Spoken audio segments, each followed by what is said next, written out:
Alex here again with another short tutorial video where we'll be going over load cases and combinations and how these can either be automatically created based on a standard or how they can be created customly by the user. So to start off, we have a model of this floor. A bunch of these joists are put together and we will be creating load combinations. For this video, we're going to create the load combinations based on a standard. So right now I already have a model created, so I'm going to go up to my model name, right click on it and go to general data. Here you can see I have my model name created, and over here we have the classification of load cases and combinations. This is where you can select the standard you would like to create your load combinations for. As you can see, we have a long list of standards you can choose from the ASCE to the ACI, the IBC, and with the NDS. For now we're going to stick with the ASCE 716, and we're going to have our load combinations created automatically. We'll click OK. Now we'll create our first load case by going up to edit load cases and combinations and going to new load case. Here we have our dead load, and we're just going to name this simply dead load. And now we have our dead load case created, our action category is set to dead, and you can see that our self weight is active. This load case will be the only load case with the self weight activated. You can see a -1 factor is applied in the Z direction. We can go down to this button and create a new load case. This one will be our live load, and we'll set our action category to live and not activate our self weight. The next one we will create is our wind load, and we'll set our action category to wind. Easy enough. Next load case will be our snow load, and like you might guess, we'll set our action category to snow. The next tab is our actions, and as you can see, our actions are categorized from our action categories. These action categories are taken straight from the ASCE 7 and can either be applied simultaneously or alternatively. For now we're just going to leave these settings as default. We'll go into our combination expressions, where you can see from section 2.3 the ASCE LRFD. This is the combinations that are provided, and you can see we have our ASCE combinations from section 2.4.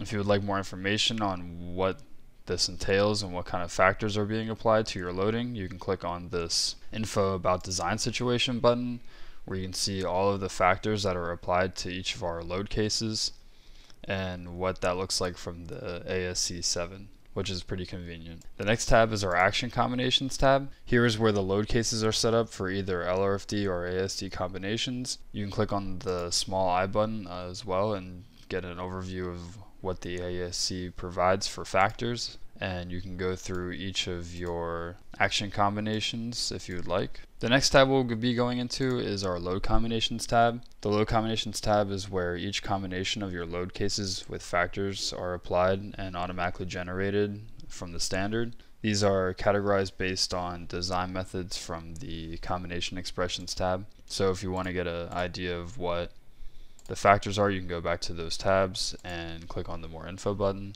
Now we'll go into our result combinations tab, and this is where the result combinations from your load combinations are created. These result combinations are envelope solutions that show them that will take all of your load combinations and pick the best case scenario and worst case scenario from those load combinations based on LRFD and ASD. So now moving on to our structure, we would like to apply member loads to the structure. Now you're probably wondering how we're going to do that without surfaces. Well, I'm going to show you how to create a custom button that will allow you to customize all of the buttons up in your toolbar. To do this, all you have to do is right click anywhere in the space up here and go to customize. Once you're in the customize dialog box, we'll go down to tools, and the tool we want to use today is called generate member loads from area loads via plane. This is how we will generate our member loads without having to create a surface between our members. The surface practically would be either the steel decking or concrete slab you would be using in your structure. So we're going to take this tool, we're going to left click and drag, and we're going to place it up here next to our other loads. We'll close out the customize dialog box, and now you can see that we have our tool button up here for generate member loads from area loads via plane. So we'll click on this, and as you can see, it's asking me which load combination I would like to apply it to. We're going to leave dead load alone and not apply any loading to that. So the load case we would like to apply to, it will be our live load. We'll click on live load, and now you can see that the dialog box for converting area loads to member loads via planes is opened, and we want to apply this load perpendicular to the Z plane. We'll keep it in the local X, Y, and Z, and the distribution type is going to be combined. All of these other settings are perfect for what we need. We'll keep it uniform. And the magnitude we will apply will be 0.4 KSF. Now down in this area, we can select the corner nodes we would like, so we can tell the program what the area of our loading will look like. We can click on this button right here, which will allow us to graphically select this area within the program. I'll just go over the perimeter of our structure.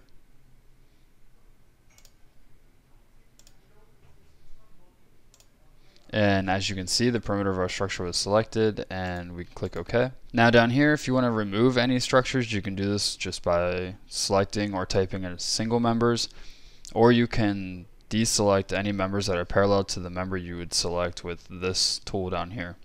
For now, we're not going to use that. We're going to click OK. And now you can see the details of our loading, and we'll click OK. Now you can see the loading that was applied to our structure. Right now it's displayed as a uniform load, area load around it. But if you want to see what the uniform loading on each member would look like, you can right click on your load and you can click display separately. As you can see, the loading is uniform across all of our members, and you can get a good idea of what that will look like on your structure. For now, we're keeping it uniform. For our wind loading, we're just going to add some area loads along with our snow load. Now as you can see, you can scroll through each of your loads by just using the arrows up here next to your load cases and load combinations drop down window. And now we can calculate all of our results. And as you can see, we have our global deformations displayed. Now if we want to view the moments in all of our members, we'll instantly get a moment diagram for them graphically. Now that we've gained all the results, so to recap, in this video I showed how to apply load cases and load combinations and how to generate them automatically based on a standard. The results, we have our moment on each of our members, along we can show our shear with our global deformations, and if you'd like, you can go through each of your load combinations up here, and you can see that in the graphical window the results change based on the combination. And we can also look at our result combinations, and you can see the minimum deformation you will see and the maximum deformations within your structure. If you'd like to just show the minimum or maximum, you can do this by expanding this result combinations tree down here. So I hope this video was helpful, and in the next video I'm going to show you and go over quickly how to create your own custom load combinations and save them as a template for them to be used within all of the projects you will be doing and modeling. So thanks for watching, and I'll talk to you in the next one.